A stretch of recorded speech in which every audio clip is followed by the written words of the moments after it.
Markov, ce sera pas le premier album posthume. J'ai envie de faire cette chronique les yeux fermés comme ça. Tellement je suis en extase, je vous passe les détails physiques.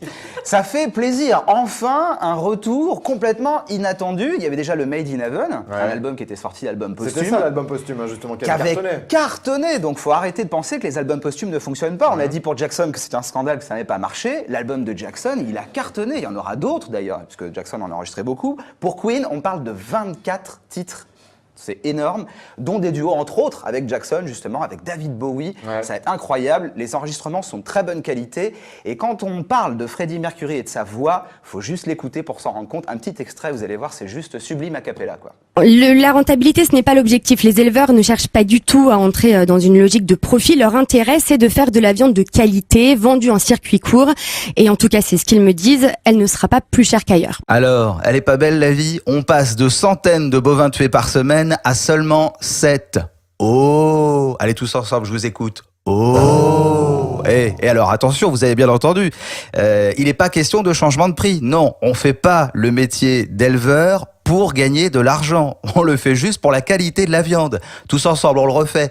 Oh! Ils ont pas envie d'être payés, les gars. Génial! Comme c'est nouveau, eh bien ce projet cherche encore des fonds. Les éleveurs ont d'ailleurs besoin de 100 000 euros. J'ai un doute là quand même, les amis. Qui va donner 100 000 euros pour ne pas gagner d'argent? Ça me paraît, non? Parce qu'il y a des volontaires?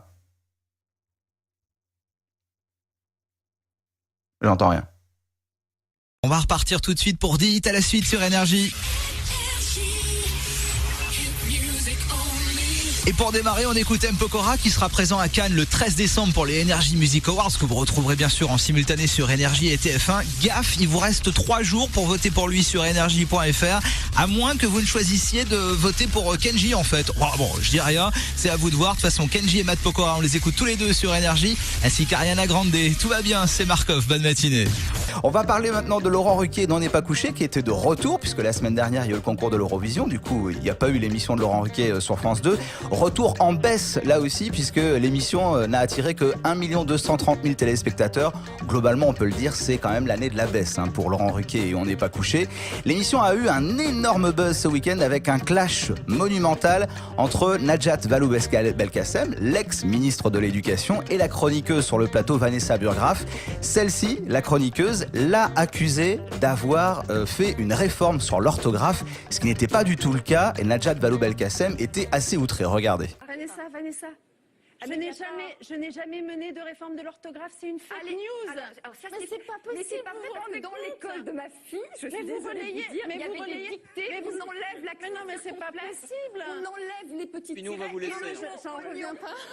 On peut le dire, sur les dernières présidentielles, aussi bien aux États-Unis qu'en France, ça a été le bal des fake news, des fausses informations qui sont répandues sur Internet. Et les journalistes commencent à reprendre ces fausses informations. Décidément, ça va être un bordel monstre, qu'on va plus savoir qui dit la vérité. Finalement, on va plus savoir qui croire. Ça peut être un peu plus compliqué. Mais en France, ceci dit, il y a une vraie différence avec les États-Unis.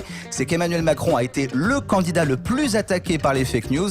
Et finalement, il a réussi à gagner la présidentielle, alors qu'aux États-Unis, Hillary Clinton a été énormément attaquée par les fake news et finalement, elle a perdu. C'est Donald Trump qui a gagné. L'émission commence avec une jeune femme blonde nommée Lina qui se déshabille et qui, alors là c'est le détail, elle adore le maquillage. Le défi pour moi, c'est d'être sans maquillage. Parce que même pour descendre les poubelles, je suis toujours maquillée. Ah oui, on imagine la scène si un jour elle vit avec un mec. Chérie, tu peux descendre les poubelles? Ah bah non, je suis pas maquillée là, quand même. Exactement, ça fait bien plaisir. On parle pas du plus grand groupe du monde, franchement, quand on parle de U2, groupe il y a de ça. Groupe incontournable, 170 millions d'albums vendus à travers toute la planète. Je ne reviens pas sur certains chiffres. Ça, c'est une petite pierre pour Selena Gomez. 22 Grammy Awards remportés. Ouais. Et carrément, ça c'est vraiment le chiffre que j'adore, Bono a été en lice pour le prix Nobel de la paix en 2003 et 2005. Voilà, groupe énorme pour YouTube qui est enfin de retour. Voilà, c'est ça.